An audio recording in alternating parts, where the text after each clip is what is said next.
Let me tell you something unsettling about goodness. We live in a society that worships kindness.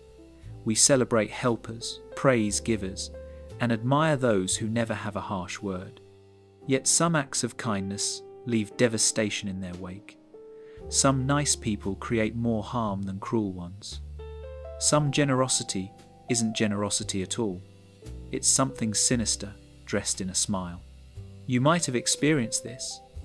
Maybe you've been hurt by someone everyone considers wonderful. And here's the question nobody asks. What if kindness isn't always kind? What if dangerous people hide behind the mask of being good? It's easy to assume kind people are safe, trustworthy, well-intentioned, but that's dangerously incomplete. Beneath the surface, there's an entire psychology at play. One revealing how kindness can be weaponized, niceness can be manipulation, and toxic relationships often begin with someone impossibly caring. See, for some people, kindness is not compassion.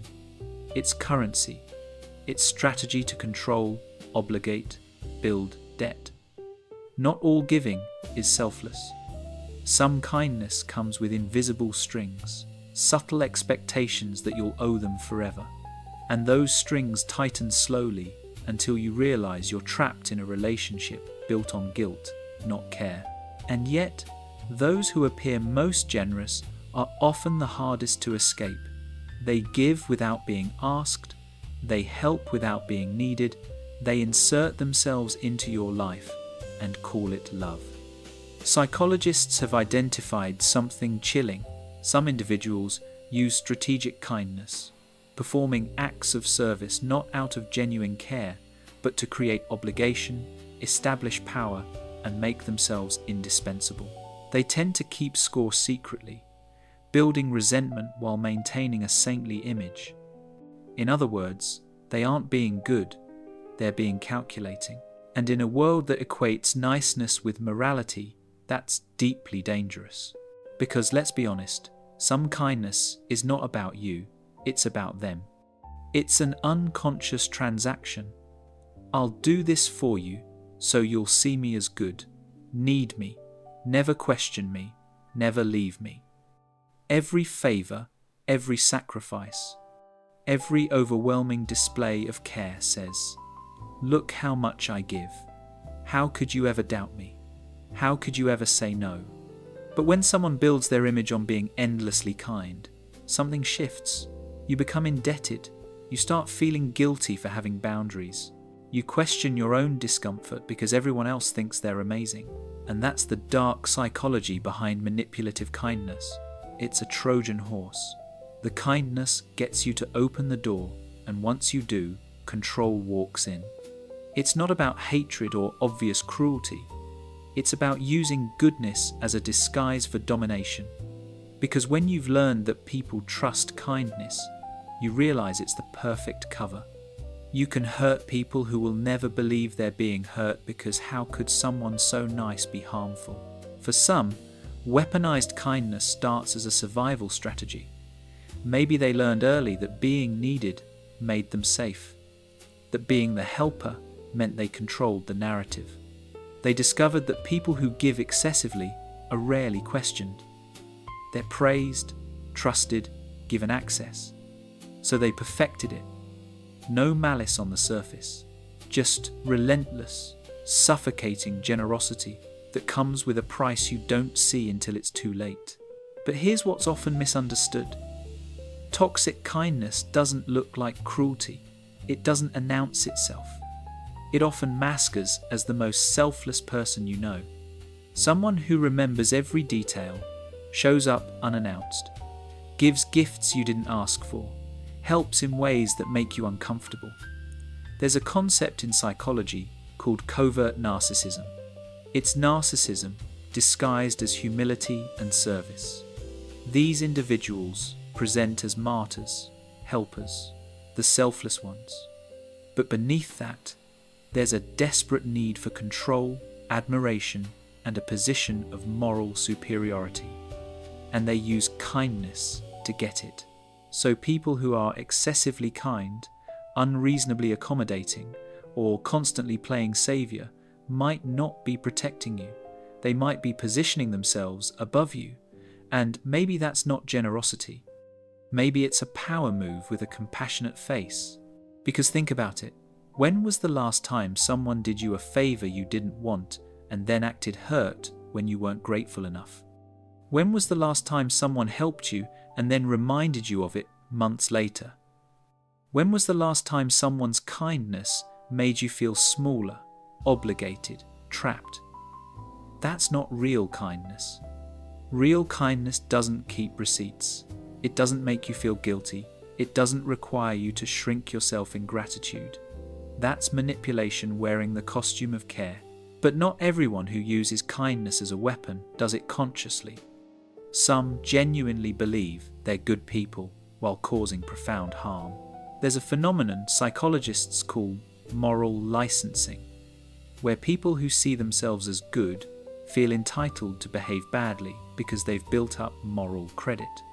They've been so kind, so helpful, so selfless that they believe it gives them permission to cross boundaries, demand loyalty, or punish those who don't reciprocate in the ways they expect. So they use their history of kindness as leverage, as proof that they couldn't possibly be harmful, even when their actions say otherwise. They want to be seen as saints, but control like tyrants. And ironically, sometimes the kindest facades hide the most dangerous people. They're not loud or obviously aggressive. They're quietly colonizing your life, your decisions, your sense of autonomy. They don't attack, they smother. And because it looks like love, you can't fight back without looking ungrateful. There's a deep psychological manipulation in that dynamic. In a world that says, be grateful for kindness, calling it out becomes nearly impossible. It's saying, this person is hurting me, but everyone thinks they're wonderful. They might shower you with attention, anticipate your needs before you voice them, make themselves essential to your survival. But if you look closer, their kindness isn't freedom. It's a cage made of obligation and guilt. This is where the danger lies. You can be harmed by someone who never raises their voice. You can be controlled by someone who never makes demands, only suggestions wrapped in concern. You can lose yourself to someone whose entire identity is built on being needed, because when kindness becomes about power, it stops being kindness. It becomes a transaction where you're always in debt, and the people who weaponize kindness, they thrive in that imbalance. They build relationships where they're the giver and you're perpetually the taker. They martyr themselves publicly while privately keeping score. They position themselves as your savior, which means you can never challenge them without seeming like a villain. Part of this is about image management. When your entire identity is built on being good, you can't tolerate anyone suggesting otherwise. You become defensive, victimized, shocked. After everything I've done for you, becomes the ultimate guilt trip. And suddenly, you're apologizing to the person who hurt you because they did so much good that you feel you have no right to feel bad. That's not love. It's emotional hostage-taking. And ironically, the same people who can't accept criticism often create the most damage. Because they're so invested in their self-image as kind that they can't see the harm they cause. They genuinely believe their intentions matter more than their impact. These are the people who help you without asking if you want help, then resent you for not being grateful enough. They rescue without invitation, then complain about how much they sacrifice. They give in ways that serve their need to be needed, not your actual needs. They don't need you to be whole. They need you to be dependent. And maybe, just maybe, in a world that tells us to always be grateful for kindness, their manipulation isn't a flaw. It's a strategy, a way to ensure they're never questioned, never held accountable, never seen for what they truly are. People using goodness to avoid being good. You know what's truly disturbing? The longer someone hides behind kindness, the more damage they can do. Boundaries get violated under the guise of caring. Privacy gets invaded in the name of concern. Autonomy gets stripped away because I'm just trying to help. It's as if kindness becomes a free pass to disrespect, control, and manipulate without consequences. Because when you try to protect yourself from someone everyone loves, you become the problem. You're the ungrateful one, the difficult one, the one who doesn't appreciate what they have. And that isolation is intentional. That's how toxic kindness works. It builds such a perfect public image that your private reality becomes unspeakable. There's a suffocating loneliness in being hurt by someone the world thinks is wonderful. You question your own perceptions. You wonder if you're being too sensitive, too demanding, too suspicious. But here's what's often missed. Your discomfort is data. If someone's kindness makes you feel trapped, obligated, or guilty, that's not kindness. That's control. But the psychology behind this goes deeper than individual manipulation. It's rooted in something called communal narcissism, a form of narcissism where people derive their sense of superiority from being the most caring, most generous, most selfless person in the room. They compete in kindness. They need to be seen as the best helper, the most understanding friend, the ultimate savior. And anyone who doesn't validate that image becomes a threat. Now imagine living with someone like that, someone whose entire identity depends on you needing them, who can't tolerate your growth, your independence, or your ability to survive without them. That's not support. That's sabotage, disguised as love.